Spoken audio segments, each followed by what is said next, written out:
What are Thunder and Lightning to Fearless Girls? Written and read by Waltzing the Fey Paths.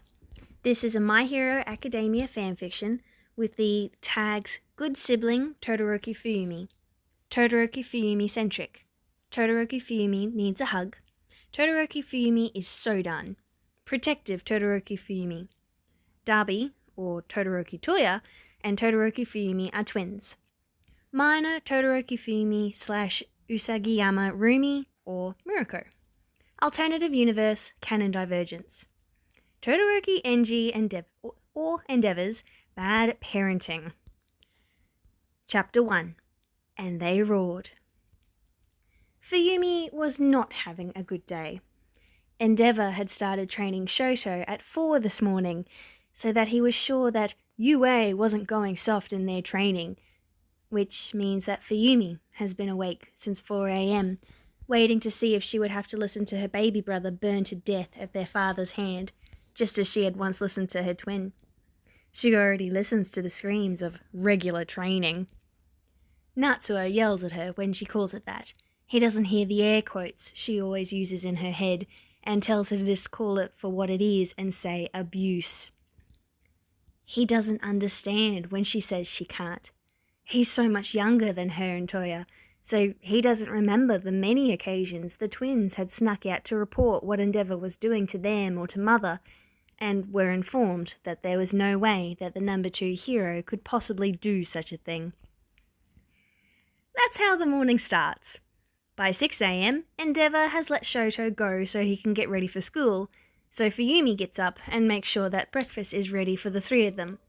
Sasaki-san won't be in until much later today, and Natsuo fell asleep studying at school, which Fuyumi knows is code for him couch hopping through his various friends. By 6:30, Endeavor has slammed through breakfast, scolded her for the state of her rice, and stomped out the door towards his agency. By 7 o'clock, Shoto has eaten, thanked her very quietly for breakfast, and helped her to do the dishes. By 7:30, they are walking each other to the train station so that they can go to their respective schools, only for a delinquent to rip past them on a skateboard and deliberately drive through a muddy puddle of questionable origins, which splashes all over Fuyumi. She sends Shoto ahead so he won't be late for school and races back home to change and then race for the station again. She has a school trip today. She can't be late to work. She's late. To make matters worse, all of her children beat her to class. That never happens. And half of them have the sniffles. So she knows that by the end of the week, at least half of her class will be homesick, and the other half will be sniffling everywhere and on everything. Worse, 3 out of 25 children do not have their passes for today, and the parents are insisting that they had no notice of the trip, despite Fuyumi's various emails, notes, phone messages, and verbal reminders at pickup each day. When Takahashi-sensei, the other supervising teacher for the trip, sees her, they scold her for being tardy, which Fuyumi could have gone without, thank you very much. Once she has sorted out where her 3 permissionless children will be staying today, while the rest of them are at the museum, she has to apologize profusely to the rather disgruntled, read angry, bus driver for their tardiness. This would have been bad enough, but one of her children, Tobi-kun, discovers that buses give him violent motion sickness the hard way. Fuyumi is apologizing to the bus driver, comforting Tobi-kun, and cleaning up vomit all at once. And then they learn that Maya-chan is a sympathetic vomiter, so she apologizes, comforts, cleans again. If this is all that could have gone wrong, she wouldn't have been happy, but at least it just would have been a bad day. Of course, it gets worse. 5 of her remaining 23 students don't have their work booklets for the excursion, despite everyone saying they did before they got on the bus. 2 children go missing while they're at the museum. 1 somehow gets under the rope and touches one of the artworks with a sticky hand, and 1 more has a toilet accident in front of one of the major attractions. It's fine. This is a normal day as a teacher of under 8s. But wait, the day gets even better when two children are missing their bentos, and one of those two children declares that Fuyumi is the worst teacher ever when she gently scolds them and splits her bento between them. It's okay. She's got this. By the time they are all gathered at the collection area and are looking for their bus, no doubt paying them back for this morning, which Fuyumi supposes is fair except for the 23 tired, sore 8-year-olds under her care who just want to go back to school and have nap time before they make the long trip back to their homes. Fuyumi's just turned around to conduct another head count. If Ruhei-kun is missing again, so help her, when someone says behind her, "Excuse me, miss." "Oh, hello!" she exclaims, turning back around. It's a man in a strange bright coat, mask and top hat. "Can I help you?" "Yes, only I was wondering. Forgive me for my rudeness, miss, but you wouldn't happen to be related to Endeavour, perhaps?"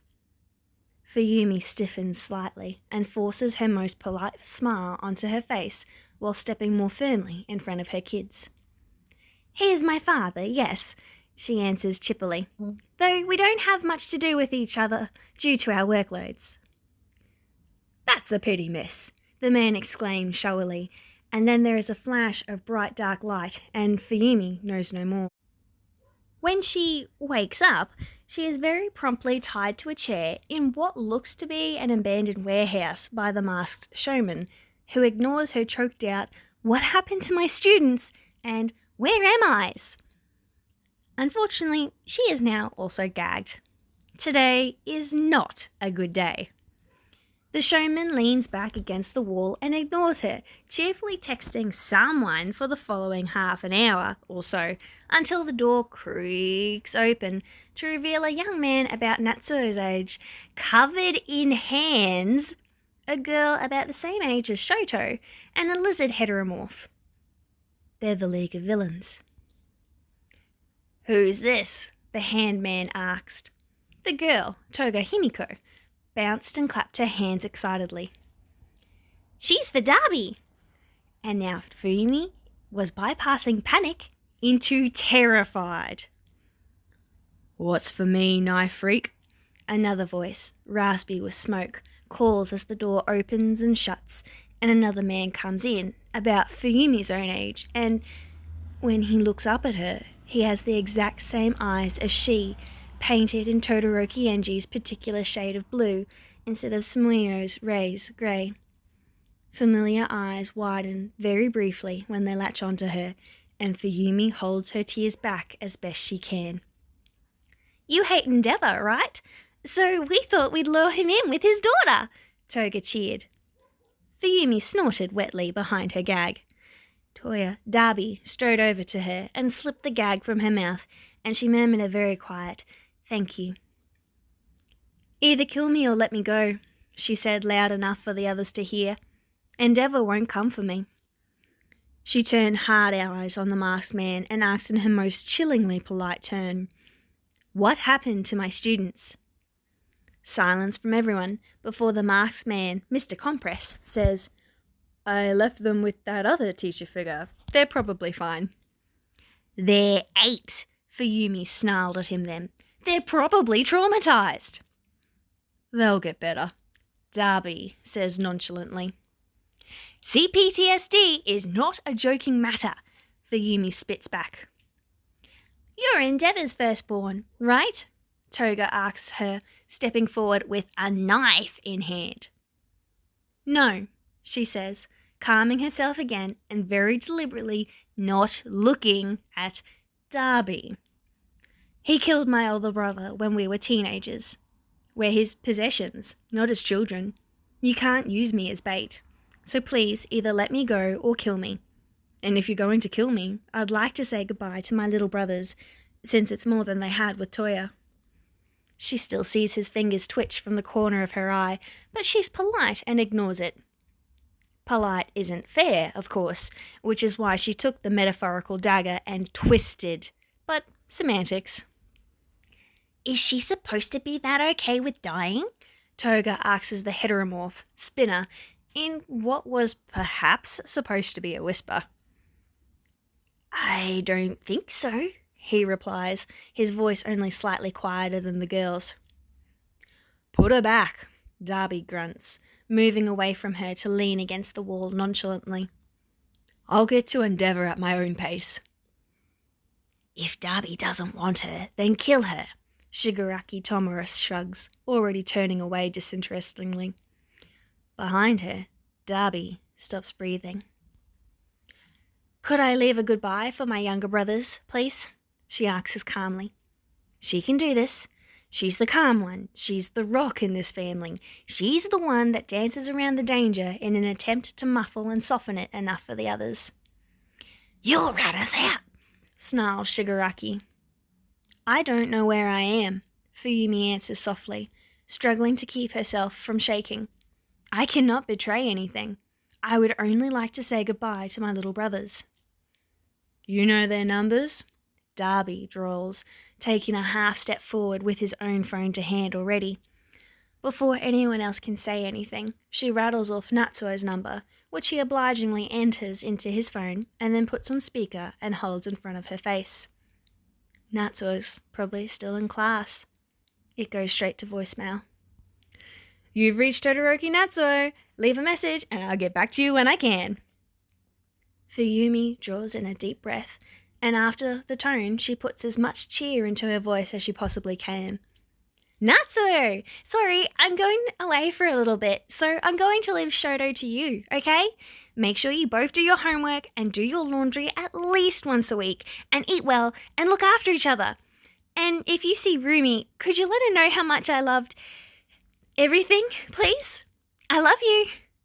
She blinks back tears and bites at the inside of her cheek to try and stop them further.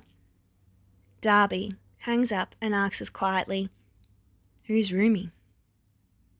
My girlfriend, she whispers back then. Thank you. Darby, finish it, Shigaraki says carelessly, turning away. Fuyumi looks at him, eyebrow roused, and said, Fire won't touch me. Fine, Shigaraki hisses, stepping forward with one hand outstretched. Wait, Darby exclaims suddenly, half stepping in front of her. We can still use her. You could get information from Endeavour, right? She blinks at him and asks what sort of information. Shit, rosters and stuff like that. Maybe if he brought stuff home or left his phone out, or if he forgot his bento when I had to drop it at the office for him, I could look around for extra stuff. Darby looks straight at Shigaraki, who thinks it over while the others shout out how useful she could be, how pretty she is, how much of a pity it would be to kill such a woman, what a fuck you it would be to Hero Society if it came out that the number 2's kid had helped bring it down. She very carefully doesn't look at Darby.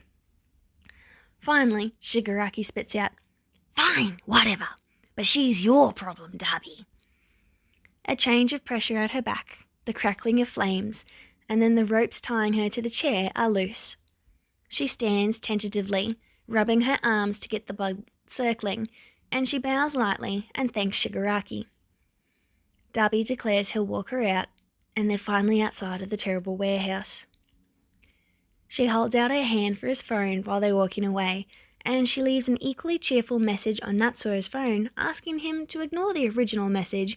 She'll make something nice for him for dinner, and she'd love to see him if he isn't busy, since Endeavour is working late tonight. When she hands the phone back, she whispers, Is it safe now? Darby ducks them down a side street, hand firm on her shoulder, as she struggles not to cry. Once she has the brick wall of the alley at her back, she slips her glasses from her face and covers her eyes with the other hand. He gives her a moment to collect herself, then says lowly, You must have questions. She chokes on a laugh. Something like that. She sobers quickly, whispers, Can I hug you?